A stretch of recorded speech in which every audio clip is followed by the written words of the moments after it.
Salut mes loulous, j'espère que vous allez bien. Je vous retrouve aujourd'hui pour la suite donc du book haul du mois de décembre.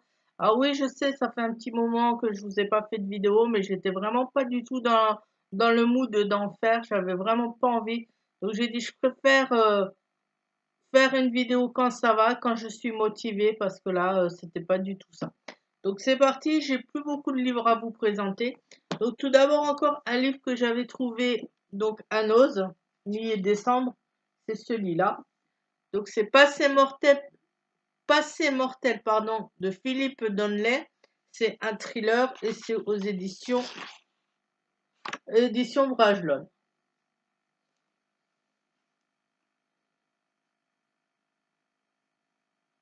Donc là on va suivre un homme, Donovan Nash, qui est un fondateur d'une organisation de recherche scientifique qui est traqué parce que apparemment il se retrouve accusé de plusieurs meurtres qui ne sont a priori pas commis par lui mais par quelqu'un qui veut se venger, mais se venger de quoi, je ne sais pas. Donc je vous en reparlerai très bientôt parce que celui-là je vais le commencer dans pas longtemps. Alors toujours à des prix qui valent le coup, hein, chez Noz, 3,99 €. Si vous allez voir, au lieu de 20 €, ça vaut vraiment le coup. Et l'état, c'est nickel, hein, c'est neuf, hein, donc voilà. Si vous avez des noses, un pas loin de chez vous, vous voulez faire des économies, allez-y, foncez. Après, on va passer donc au livre 9. Il y en a deux. Et après, c'est cadeau que je me suis fait de mois à mois, donc on va dire c'est aussi cadeau de Noël. Il y a Éclaircir les ténèbres de Nicolas Bouchard aux éditions Snag. Oh, franchement, déjà, celui-là, j'adore la couverture, c'est vraiment magnifique. Donc là, je sais pas trop, mais je sais que ça va se passer en 1000, je voudrais pas trop voir parce que je voudrais le découvrir vraiment. En 1640, dans une petite vallée perdue du Jura. Euh, on va voir que petit à petit, les étoiles vont pâlir, qu'une brune verdâtre va se glisser partout. Que c'est aussi le lieu où vit Sophrania, une guérisseuse, et une déesse aussi qui s'appelle Frigg et qui est accompagnée de monstres. Alors qu'est-ce que c'est que cette brume, je ne sais pas. Donc c'est à découvrir. Et a priori, il y aura quelqu'un dans Paris, dans le Paris misérable du XVIIe siècle, qui va venir voir, apparemment, enquêter sur ce que c'est que cette brume. Enfin, 4 hommes plus précisément vont venir enquêter. Donc j'en sais pas plus, je pense savoir plus parce qu'il a l'air vraiment pas mal celui-là. Donc il y aura un peu de thriller avec, peut-être pas thriller, mais policier, et je pense pas mal de paranormal, pas mal de fiction, pas mal de fantasy. Donc ça a l'air vraiment pas mal celui-là. Donc à voir. Après, il y en a un que j'ai déjà lu et je vous ferai la chronique dans pas longtemps. C'est La Légende des Quatre, le tome 1, pardon, Le Clan des Loups, de Cassandra O'Donnell, aux éditions Flammarion. Flammarion Jeunesse. Alors là, on est dans un monde quand même qui est post-apocalyptique, moi je dirais, parce qu'il y a des hommes. On se rend compte qu'il y a eu pas mal de choses qui se sont passées, pas mal de choses détruites, de choses comme ça qui ont changé. Et on va aussi suivre les Okai. 4 clans d'Okai. Alors le clan des loups, le clan des tigres, le clan des serpents et le clan des rapaces. Ou des aigles, je crois plus précisément. Alors les Okai, c'est des hommes qui peuvent se transformer à volonté en animaux. Et dans ce premier tome, on va suivre plus précisément Maya, l'héritière du clan des loups, et Brigane, l'héritier du clan des tigres.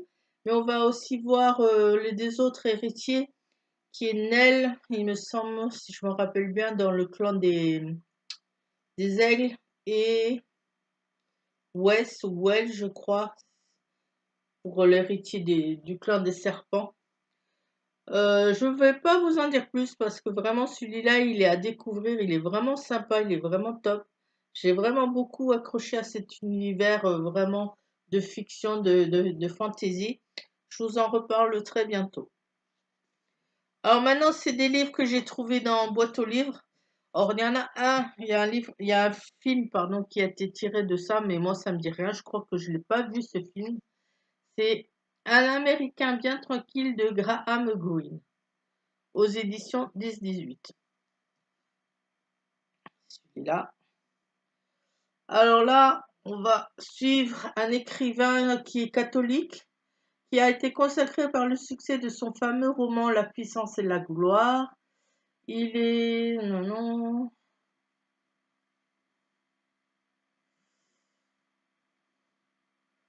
Je vais vous lire la quatrième de couverture, ça sera plus simple. Alors, Graham Greene n'est pas seulement le grand écrivain catholique. Alors non, donc c'est pas écrit par Graham Greene, pardon. C'est Graham Greene, un Américain bien tranquille, le titre, et c'est écrit par Domaine étranger.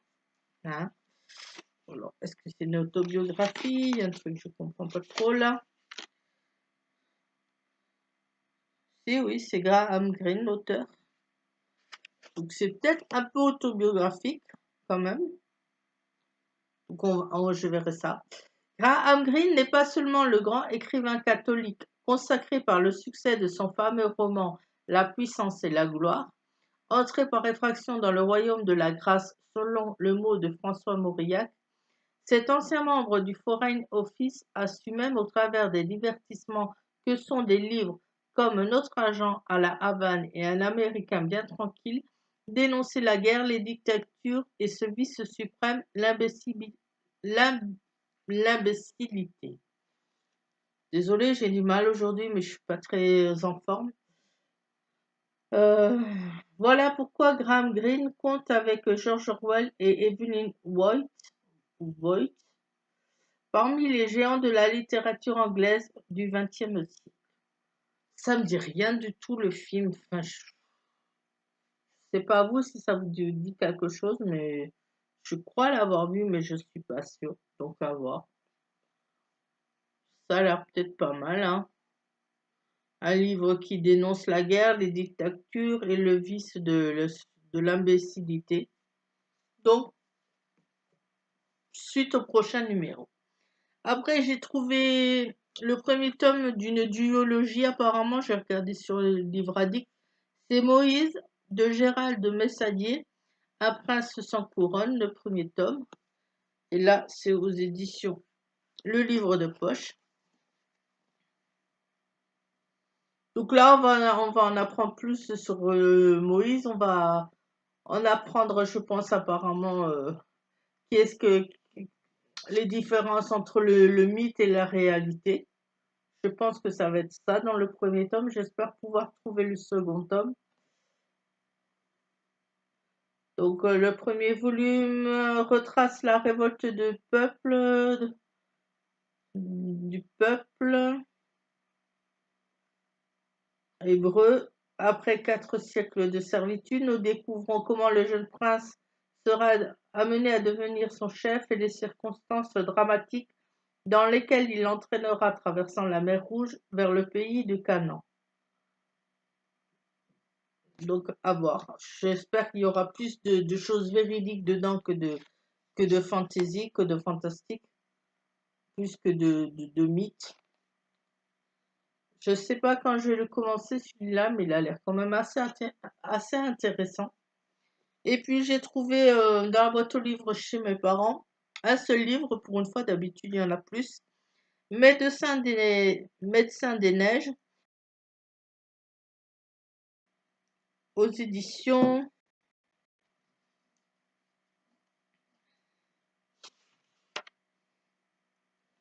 La Fondation de Cibé. Je connais pas du tout le poche, la Fondation de Cibé. Voilà, c'est celui-là. Donc là, on va suivre ce médecin, donc le docteur Charles Saquet, qui raconte sa vie quand il était médecin dans un petit village apparemment de montagne. Donc comment ça se passe avec ses patients, comment ça se passe quand il doit se rendre chez eux et tout ça. Donc je vais voir. Ça a l'air aussi assez intéressant. Après, c'est donc 3 livres neufs de nouveau que je me suis acheté moi-même pour Noël. Alors, il y a Le Fléau de Stephen King, le tome 1, au livre de poche. Et Le Fléau de Stephen King, le tome 2. Alors là, d'après ce que je me rappelle, parce que j'avais vu le film il y a longtemps de ça, je ne sais plus si c'était un film ou une série. Je sais que c'était un virus, il me semble qu'il s'était échappé d'un laboratoire ultra secret de l'armée américaine et qui avait fait pas mal de morts sur son passage. Je crois quasiment la totalité de la population, ou quasiment la totalité de l'Amérique. Et il y a a priori un petit groupe de survivants qui va essayer de rejoindre une femme qui s'appelle Mère Abigail, une femme noire, une vieille femme noire qui apparemment a des dons de voyance ou de choses comme ça et qui leur enverra un message pour leur dire venez, rejoignez-moi, un message subliminal. Donc je me rappelle plus trop du film, mais il me semble que dans le film on voyait surtout comment vivait un petit peu ce groupe de personnes après après ce virus et comment ils faisaient pour s'en sortir et s'ils rejoignaient cette femme. Donc je vais voir aussi pareil, je vous en dirai plus quand il sera lu. Et le tome 2, bah, je vais pas trop regarder la quatrième de couverture, hein, j'ai pas envie de me spoiler.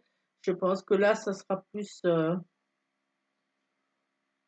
sans doute sur leur quête de cette femme, savoir s'ils ont réussi ou pas à la rejoindre, je pense.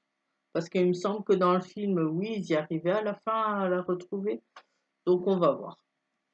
Et le dernier, c'est Erectus de Xavier Muller aux éditions XO Éditions. C'est celui-là. Alors là, c'est pareil, suite à un virus aussi apparu, je ne sais plus où en premier. Un homme va se transformer en Homo erectus, donc c'est-à-dire comme là. Il va retomber en Homo erectus. A priori, il y a aussi pas mal de personnes là où la plupart de la population qui va être touchée aussi par ce virus et qui va redescendre, revenir au stade d'Homo erectus. Comment ça se fait, je ne sais pas. Je vais découvrir tout ça dans ce livre. Il me semble que Séverine de la chaîne Il est bien, ce livre en avait parlé, je me rappelle, je crois qu'elle avait bien aimé, qu'il était assez prenant. Donc, pareil, dès qu'il est lu, celui-là, je pense peut-être au mois de mars, j'ai bien envie de me le faire, de me le, de me le taper. Bon, c'est une bonne bricasse, mais ça va encore. J'ai déjà lu plus grand que ça. J'en saurai plus, et puis pareil, je vous en parlerai dans un point lecture. Voilà mes loulous, c'est tout pour mon book haul de novembre, décembre et mes cadeaux de Noël. N'hésitez pas, vous, dans les commentaires, à me dire ce que vous avez eu, si vous avez eu des livres à Noël. Ça m'intéresse toujours. Et je vous dis à la prochaine. Bye bye.